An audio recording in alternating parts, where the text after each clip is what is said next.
Bien, continuamos pues con el apartado dedicado a las obligaciones y responsabilidades de los trabajadores.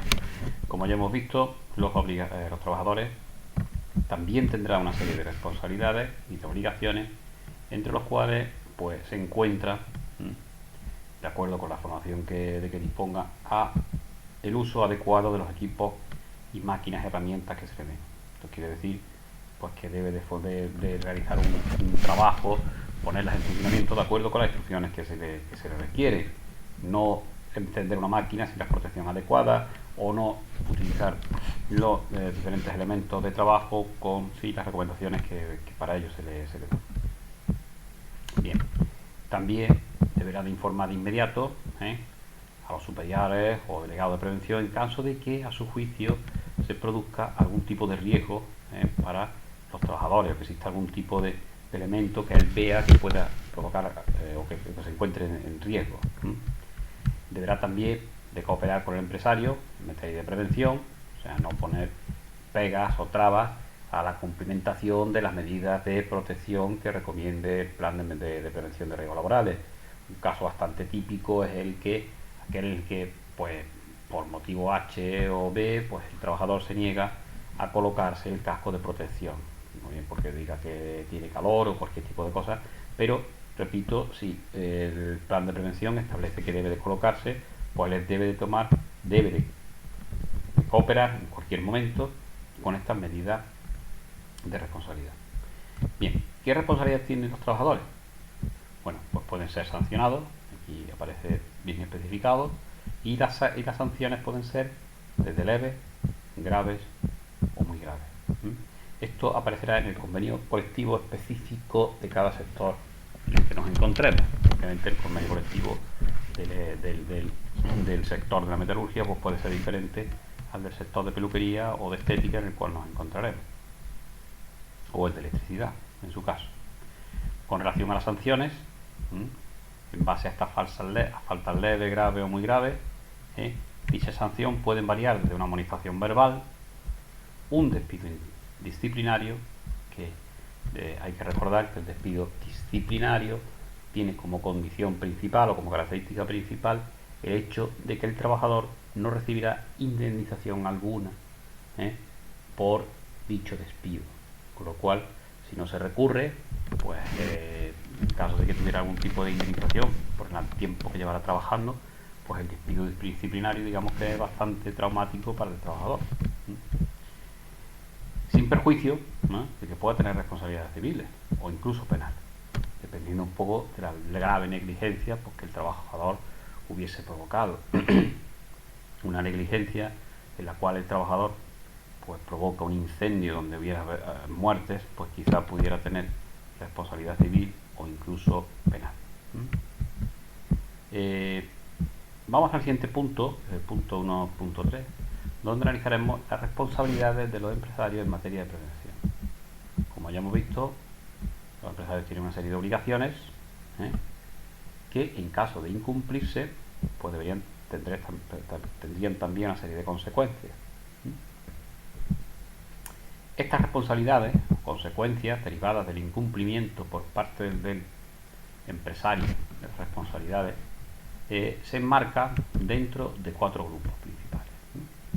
Por un lado tendríamos responsabilidad administrativa, que la responsabilidad administrativa pues básicamente se establece en una serie de sanciones que normalmente se suelen denominar como multas, que sí que pueden variar en cuanto a la cuantía. Aquí vemos por ejemplo que puede oscilar entre 40 a 405 y hasta incluso llegar a los 819.000 euros. Ten en cuenta de que estas sanciones pueden ser bastante cuantiosas. Como ya hemos visto, se suelen denominar multas económicas o incluso también una suspensión temporal de actividad. Esto suele suceder normalmente cuando digamos que ha sido de una gravedad extrema el proceder del empresario. La responsabilidad civil hace referencia a los daños que los daños que derivan directamente sobre los trabajadores. Cuando un trabajador ha tenido accidente, tiene, digamos, daños, pues este trabajador debe de ser indemnizado de forma económica. Y la indemnización correría a cargo del propio trabajador, y las cuantías son bastante considerables. Es por ello por lo que, debido a esta responsabilidad civil que deriva del trabajo que pueda tener el empresario, es por lo que debe tener bastante precaución el empresario en asegurar o tener en cuenta que se cumplan todas las medidas de protección de riesgos laborales. Bien, también el empresario puede incurrir en responsabilidad penal. Responsabilidad penal implica pues que pueda existir pues, incluso la propia opción de ir a la cárcel. Entonces, normalmente suele suceder pues, cuando se pone en peligro gravemente la vida, la salud o la integridad física de los trabajadores. Imaginemos que un empresario pues está utilizando sustancias que son nocivas en un alto grado, incluso a sabiendas de que pueden provocar por una grave intoxicación por parte de los trabajadores. Pues podría tener incluso responsabilidad penal debido a la gravedad de actuación del propio empresario. Aparte de estas formas, digamos, de penalización que pueda tener el empresario, también se encuentra el recargo sobre las prestaciones de la seguridad social. Las prestaciones de la seguridad social son, digamos, la cantidad de dinero que en la nómina del trabajador el empresario detrae o, digamos, deja de pagarle con el objetivo de ingresarlas en las arcas de la seguridad social y así poder hacer frente a posibles contingencias que pueden ser pues el despido o que se ponga enfermo. Digamos que es como si el empresario estuviera pagando el seguro, quitándoselo de su sueldo, del propio trabajador. Bien, pues cuando se produce una negligencia por parte del empresario, es también posible o es notorio que, digamos, esas cuantías de la seguridad social tengan recargo. De tal forma, pues como aquí se puede apreciar, incluso se les puede cobrar entre un 30 o un 50% más. Bien, el papel de la inspección de trabajo es el último punto referente a la responsabilidad. Vamos a hacer un poco de retrospectiva. Es el último punto relativo a las obligaciones en materia de prevención de riesgos laborales. Vemos como la inspección de trabajo es la que velará por el cumplimiento de la normativa en materia de prevención de riesgos laborales. ¿Qué hacen los inspectores de trabajo? Pues realizan visitas periódicamente y en caso de que vean algo anormal, algún tipo de conducta reprobable, pues levantarán actas y propondrán sanciones. Digamos que el inspector en sí no es el que realiza la sanción, sino que propone la sanción que posteriormente será ratificada por algún tipo de organismo superior. Si se considera que por H por B la infracción no es suficientemente grave, pues no tiene que levantar acta o no hace la propuesta de sanción, pero sí que realiza una serie de advertencias o de requerimientos para que se modifique o se cambie la conducta o determinados elementos que son los que están provocando esa conducta negligente.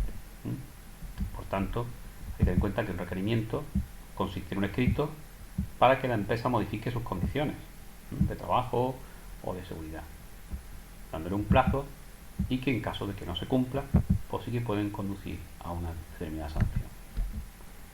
Si en el caso extremo podemos encontrar que si se detecta un riesgo grave, pues se puede llegar incluso a ordenar la paralización de la actividad.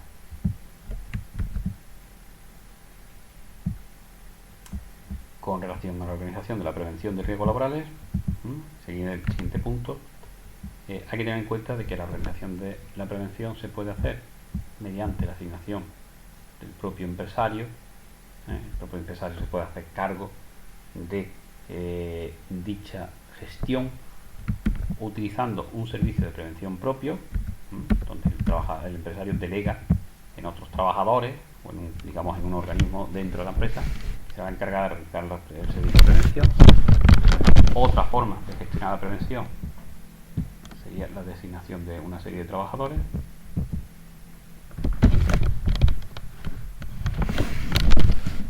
O bien, tal como aparece aquí, sería encargarlo a un servicio de prevención ajeno. El servicio de prevención mancomunado también aparece aquí. Este servicio se suele dar cuando una empresa tiene diferentes filiales. Son muchos centros comerciales, pero que pertenecen a la misma empresa. Por tanto, digamos que hay un servicio de prevención que sirve a todos los diferentes centros. Un ejemplo pues podría ser el caso de Carrefour, que tiene diferentes centros comerciales, pero que los servicios de prevención de riesgos laborales lo hace de forma mancomunada una empresa que se dedica pues, a prestar los servicios de, en fin, los servicios que tengan estipulado de prevención de riesgos laborales. Vamos, por tanto, a profundizar un poco más en estos diferentes formas de organización de la prevención de riesgos laborales. En un primer momento, como hemos dicho, el empresario puede asignar de forma propia, a un, digamos que el propio empresario puede ser el encargado de llevar lo que es la prevención de riesgos laborales. ¿Cuándo sucede esto? Pues en el caso de que las empresas tengan menos de 25 trabajadores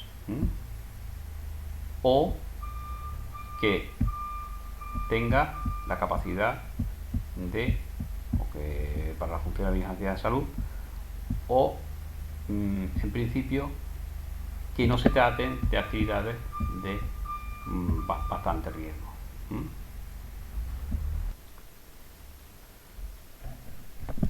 Bien, para la relación de los servicios de prevención propios, cuando la empresa sea mayor de 500 trabajadores, o cuando ésta esté comprendido entre 250 y 500 trabajadores,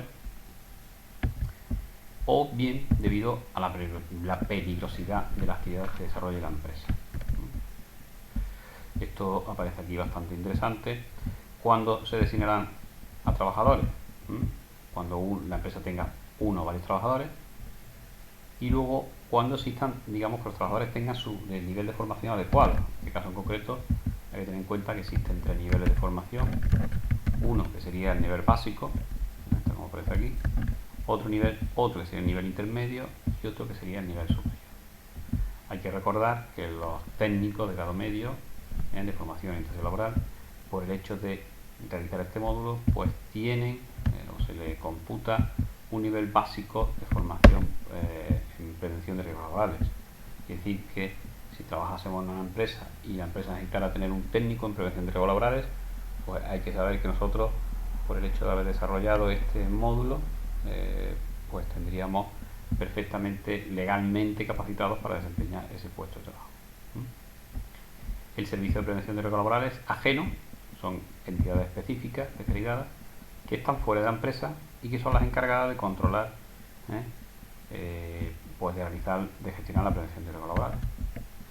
Y luego, por último, el servicio mancomunado, que es el que hemos visto con el ejemplo anteriormente del caso de Carrefour. Bien, ¿cómo pueden participar los trabajadores dentro de la prevención de riesgos laborales? Lo hace a través de dos formas principales. Una es a través de delegados de prevención, que son representantes de los trabajadores, pues, que asumen competencias en materia de prevención de riesgos laborales, asignados por los propios representantes, y que el número pues variaría en función de la tabla que aparece aquí reflejada. ¿Qué sucede? Pues cuando los centros tienen al menos 50 trabajadores, es decir, cuando el número de trabajadores es mayor, ya no sirve con que la prevención de riesgos laborales la realice un delegado de prevención, sino que será necesario constituir un comité de seguridad de salud. Por tanto, esta cantidad, tener más de 50 trabajadores, la que determina el hecho de que una empresa deba de pasar de tener un delegado de prevención, uno o dos, a tener ya un comité de seguridad de salud que tendrá, pues, deberá tener, tal y como aparece reflejado, un vocal, tendrá que tener también un secretario y tendrá que tener un director.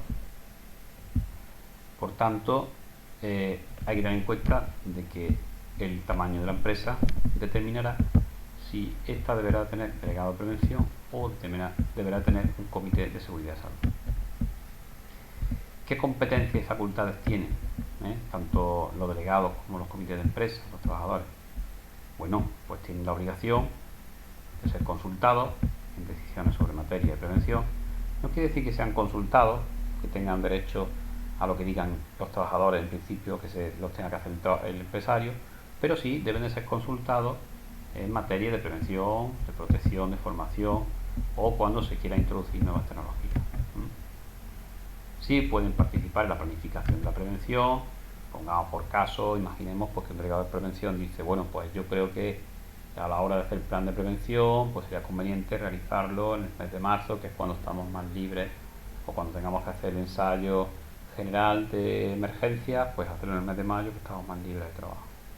Podría ser una opinión perfectamente, ahí estaría participando un trabajador dentro de la planificación del servicio de prevención.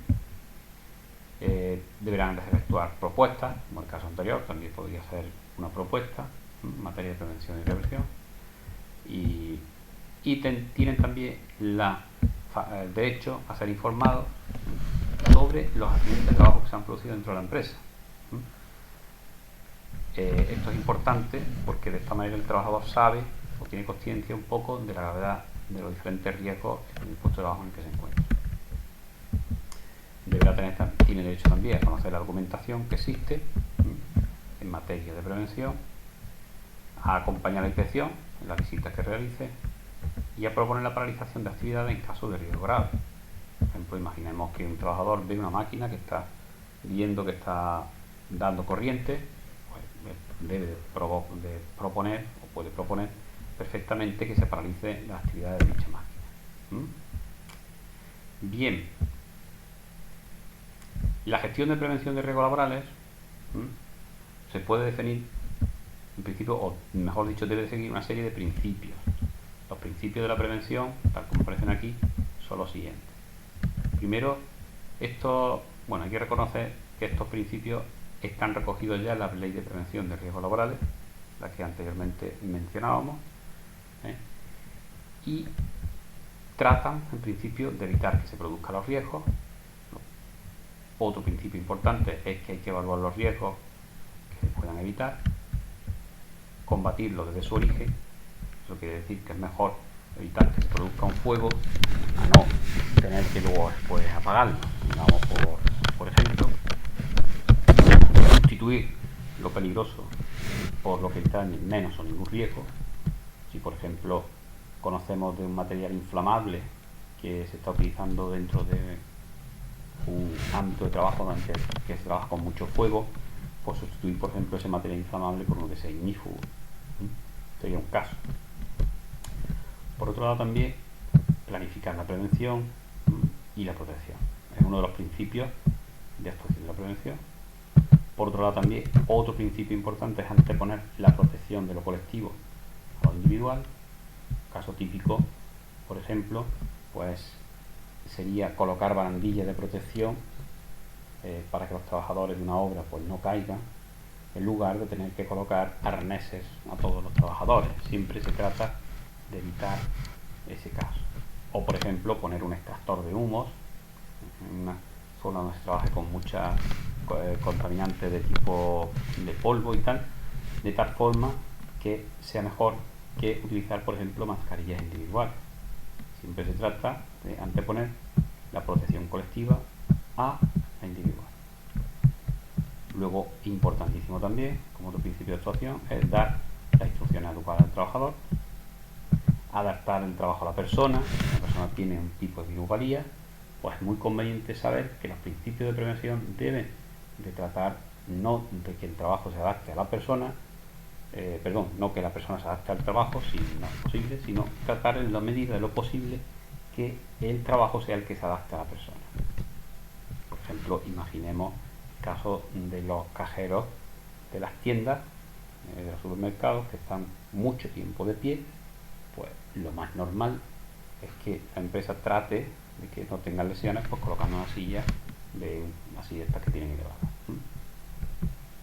Y luego por último, pues tener en cuenta la evolución de la técnica que se va dando regularmente.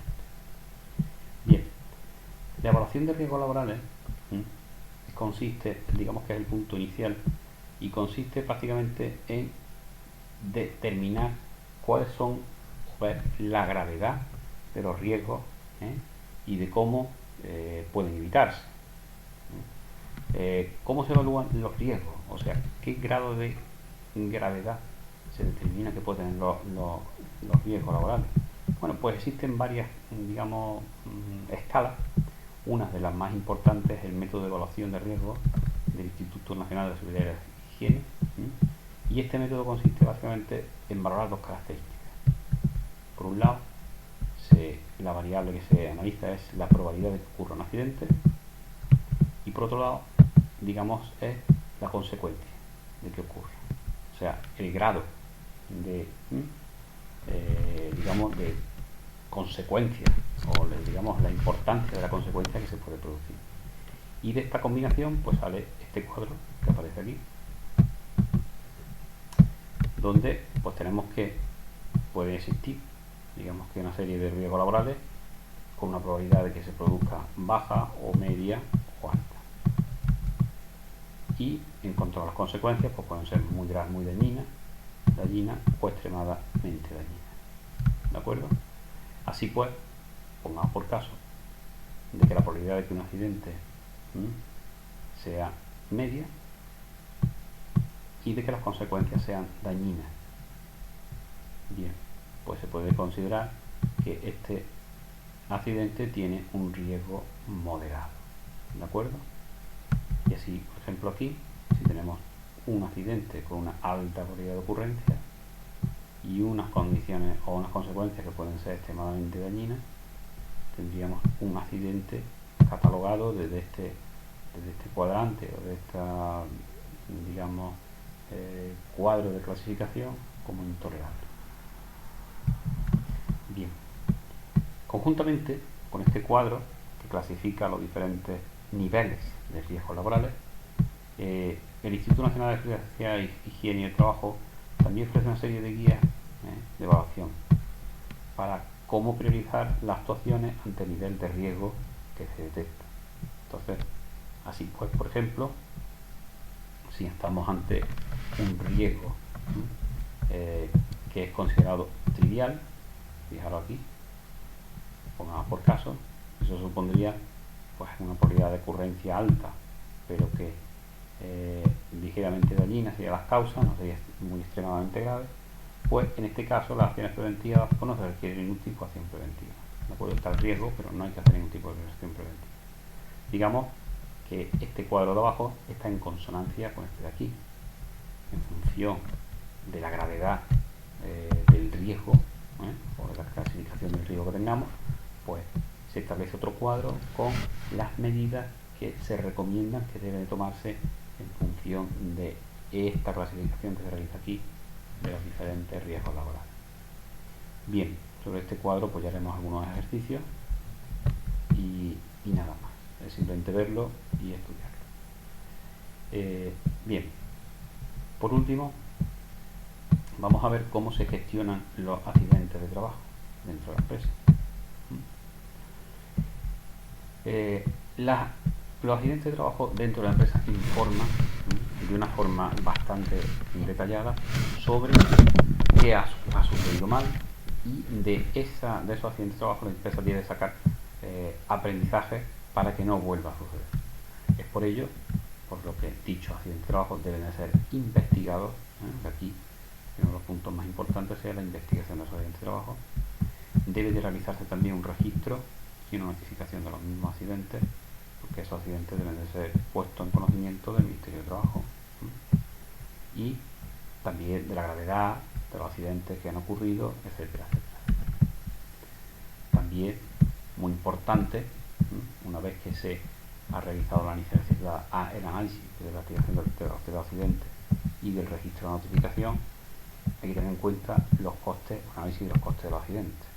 Básicamente, uno de los principales problemas que puede tener un accidente de trabajo desde el punto de vista económico para la empresa, obviamente, aparte también desde el punto de vista humano, lógicamente por la pérdida de trabajadores o por la enfermedad que puede provocar, son los costes que para la empresa y estos accidentes de trabajo. Fijaros pues que un accidente de trabajo tendrá que tener un coste, el salario, indemnización del trabajador que se lleva, pero también una pérdida productiva por parte del trabajador. Imaginaos que un trabajador o un grupo de trabajadores están desarrollando una obra en la que está previsto se entregue en una semana concreta. Si no se entrega esa semana, pues se está perdiendo productividad. Es por ello por lo que